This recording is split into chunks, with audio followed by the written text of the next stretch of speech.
Ponder and think of it. That's the one that makes me smile. All that I have done is cleansed by the blood of Jesus. If that doesn't make you smile, there's something wrong. And we need to have a conversation. Okay? Not a bad conversation, we just need to talk, okay? But several years ago, a guy wrote a song that merged the idea of the blood of Jesus with the text from At the Cross. At the cross, love ring ring. Let us stand as we sing. At the end of this song, ushers, if you'll come forward for our offering.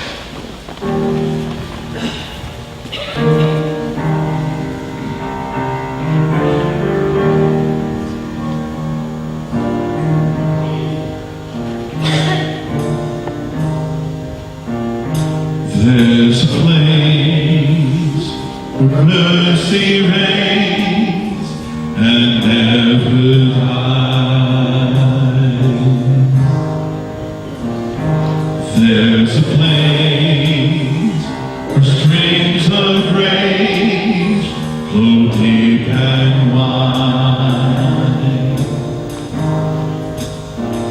For all the love I've ever found comes like a flood, comes flowing down.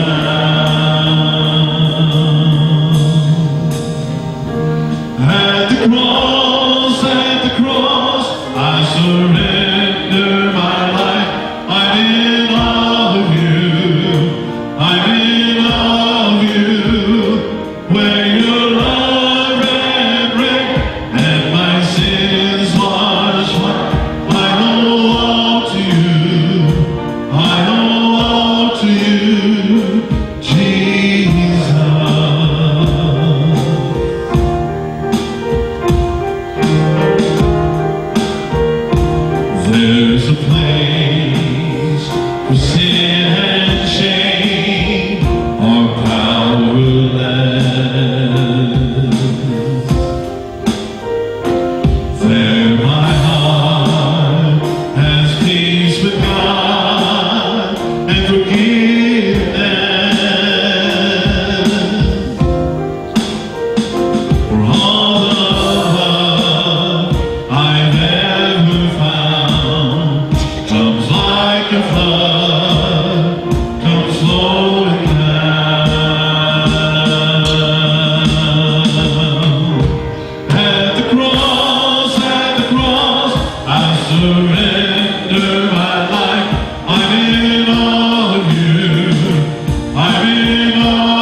here I bow down, here I bow, here my hope is found, here on holy ground, here I bow down, here I bow down, here arms open wide, here you save my life, here I bow down, here I bow.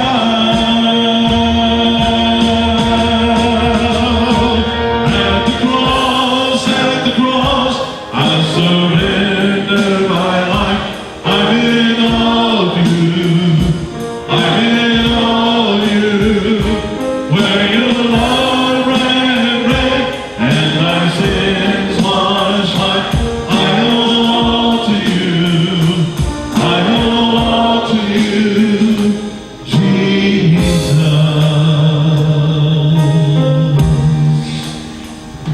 Jesus.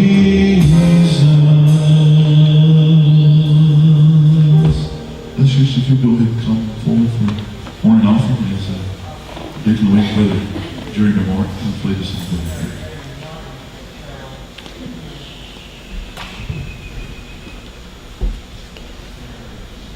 Oh, I'm sorry. I didn't know that. I changed it. Randy's going to come up. Lead us in a word of prayer. Here we go.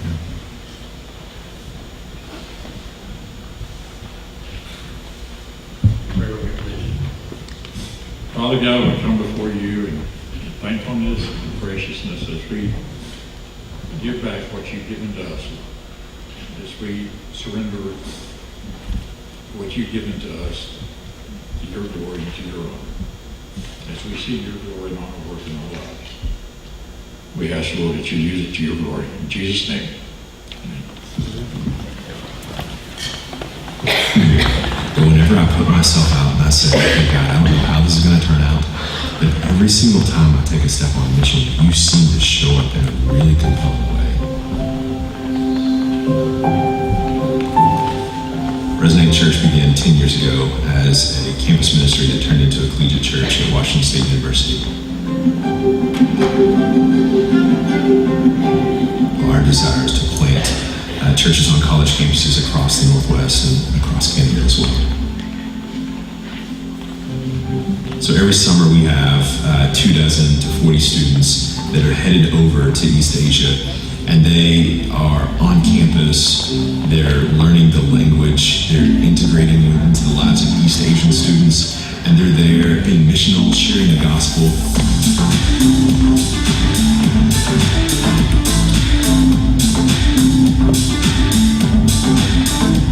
Our staff members that are in East Asia long-term continue the discipleship with these East Asian students, and they ultimately deploy them back to the campus to be leaders. It's a beautiful situation.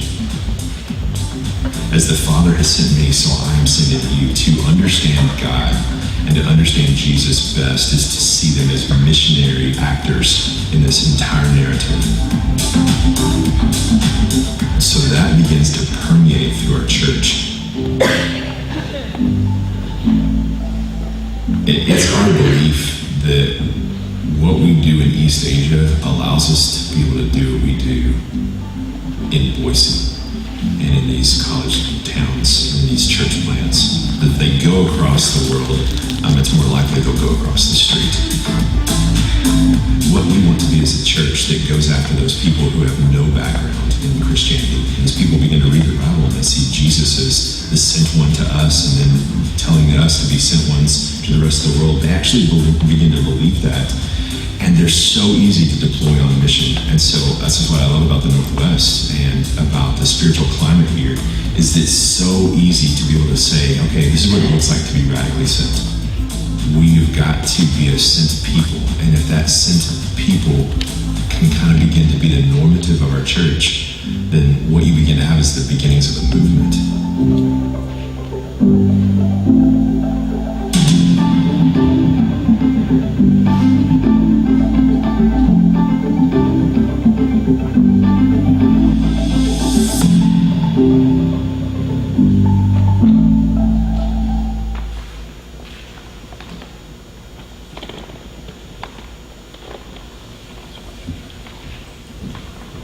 as we support the Washington Christmas offering and the cooperative program, those are the very things that we're seeing done.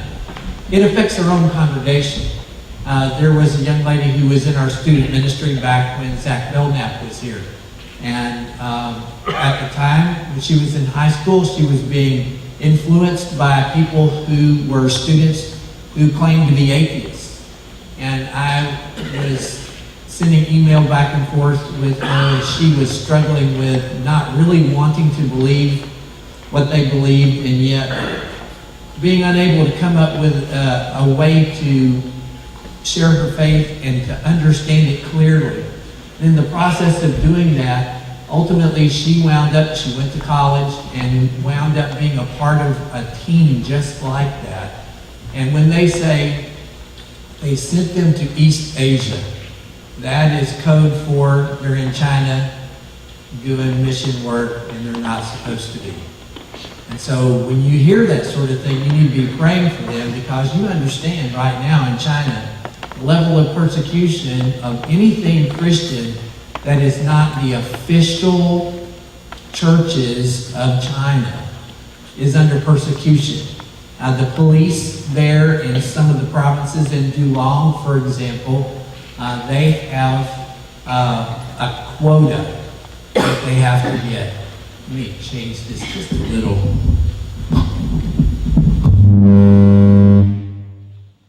if it's not so high. Let's see if that works. Does that help? Okay, there it comes back. They have a quota, and their particular police station and the officers that work there, if they don't meet that quota, their funding goes down. What's the quota? How many Christians can they arrest that are not a part of an official state church? The official state church chooses what scriptures they're allowed to see. It chooses what music and who is the minister and all those kinds of things. And so it's the house churches in China that are the real church. And those are the ones that are facing persecution. So when you give to the Washington Christmas offering, our goal, $6,750.26, or I don't know, I'm just kidding. But that's what that money goes specifically for, is international missions. Now, today when we talk about making a fresh start, we're talking about people of God who make a fresh start, and that is without ceasing. I don't know how many of you realize today that as you walk with the Lord as a child of God, each day is a new day. Each day, the mercies of God are new, they're fresh. And so that doesn't mean that we live in sin. That means that regardless of how great yesterday was in my walk with the Lord, today is a new day, and I've got to walk with the Lord today. No matter how bad it may have gone yesterday, today is a new day. And so as you look at 2019, you and I know, we don't know the first thing about what's going to happen. If I were to ask you, how many of the things that happened in 2018 would have been things that you said, oh yeah, I knew that was coming? Except for maybe political divisiveness. We knew that was coming. But that's the standard for politics. And so as you look at the other events, and you think about your own life, the circumstances of your own home, your own workplace, and that sort of thing, if you had thought about all the things that have happened this year, would you have anticipated? The fact of the matter is that God already knows what's going to happen each and every day of the year ahead. And if we as the church are left here to live out this year, He has a specific task for us. A lot of people will shout tomorrow night at midnight, Happy New Year. I would say that if we were going to take a fresh start, if we were going to do that without ceasing, we have to get another H word